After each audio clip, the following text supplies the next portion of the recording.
নমস্কার, আমি feel Shapiro Tacoma park থেকে বলছি। আমি মার্গারেট অলড্রিজের লেখা দ্য লিটল ফ্রি লাইব্রেরি বুক বইটি পড়ছিলাম, আর আমি এই বইটির প্রেমে পড়ে গেছি। 1970 দশকের শুরুর দিকে যখন আমি দ্য হোল আর্থ ক্যাটালগ পড়েছিলাম, তারপর থেকে এমন বই পড়ার অভিজ্ঞতা আমার আর হয়নি। সেই বইটি যেমন আশা আর নতুন নতুন ধারণায় পরিপূর্ণ ছিল, এই বইটিও ঠিক তেমনই আশা আর নতুন ধারণায় ভরা। মার্গারেট অলড্রিজ মার্কিন যুক্তরাষ্ট্র এবং সারা বিশ্বের লিটল ফ্রি লাইব্রেরিগুলো নিয়ে শতশল গল্প সংগ্রহ করেছেন।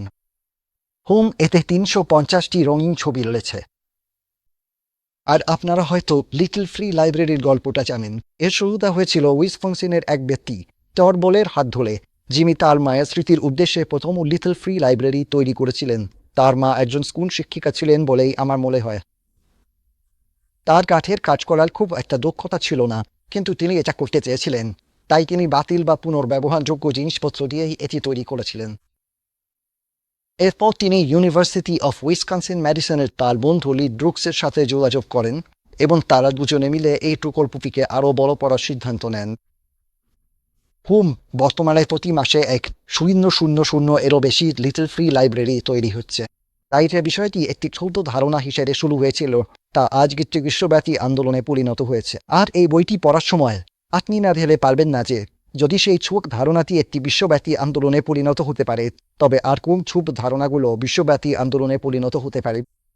তো এই বইয়ের কিছু গল্প আমাকে সত্যি খুব প্রভাবিত করেছে, যেমন লস অ্যাঞ্জেলেস পুলিশের গল্প, যারা পুলিশ স্টেশনগুলোকে আরও বেশি আকর্ষণীয় করে তোলার জন্য সেখানে লিটল ফ্রি লাইব্রেরি স্থাপন করেছে। সেটা বেশ চমৎকার একটা গল্প।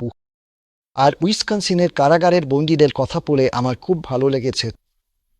তাদের গুডমেটস নামে একটি প্রকল্প আছে, যেখানে বন্দীরা লিটল ফ্রি লাইব্রেরি তৈরি করছে এবং সেগুলো দেশের বিভিন্ন সম্প্রদায়ের মধ্যে দান করছে।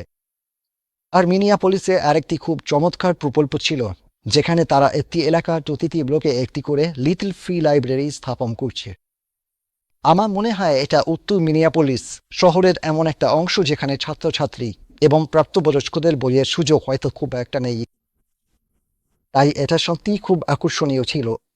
এই বইটিতে আপনার নিজের লাইব্রেরি কিভাবে তৈরি করবেন সেই বিষয়েও কিছু ব্যবহারিক পরামর্শ দেওয়া আছে। বইয়ের শেষের দিকে নকশা বা পরিকল্পনা দেওয়া আছে।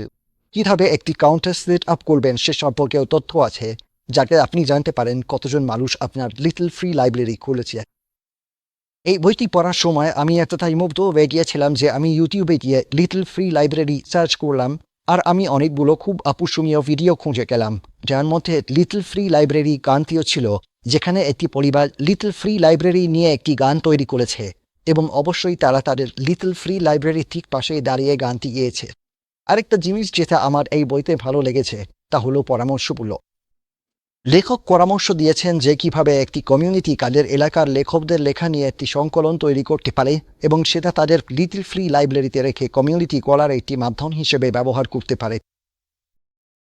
তাই এই বইটি এমন অল্প করে একটি বইয়ের মধ্যে একটি, যা আমার সত্যি খুব ভালো লেগেছে এবং মনে হয়েছে এর দৈর্ঘ্য একদম ঠিকঠাক। এটি খুব বেশি বড় মনে হয় না, আবার খুব ছোট না। প্রতিটি পাতা আপনাকে পরের পাতার দিকে টেনে নিয়ে যাবে। আমি সত্যি চাই যে যদি এই বইটির পরবর্তী সংস্করণ বের হয়, তবে তা যেন দ্বিগুণ বড় হয়, তবে এই প্রথম সংস্করণটি একদম ঠিকঠাক আছে। এটি কফি হাউস প্রেস থেকে প্রকাশিত হয়েছে। পুরো বই জুড়ে আপনি এই লিটল ফ্রি লাইব্রেরিগুলোর বিভিন্ন ধরনের গঠন দেখতে পাবেন। মানুষ তাদের লাইব্রেরিগুলো তৈরি করার ক্ষেত্রে খুবই উদ্ভাবনী।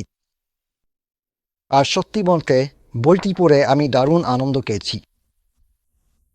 এই বইটি প্রতিটি লাইব্রেরি সংগ্রহে থাকা প্রয়োজন, প্রতিটি স্কুল লাইব্রেরি, প্রতিটি পাবলিক লাইব্রেরি, কারণ এটি এমন একটি বই যা আশায় পরিপূর্ণ। এই দেখুন, এখানে একটি লিটল ফ্রি লাইব্রেরির ছবি আছে যা মহাকাশ চ্যানেল আকৃতির, আর বইগুলো পাওয়ার একমাত্র উপায় হলো এই লাইব্রেরির নিচ দিয়ে হেঁটে গিয়ে মহাকাশ চ্যানেল ভেতরে মাথা ঢুকিয়ে দেখা যে কী বই সেখানে আছে। তাহলে দেখা যাক এটা কোন শহরে আছে।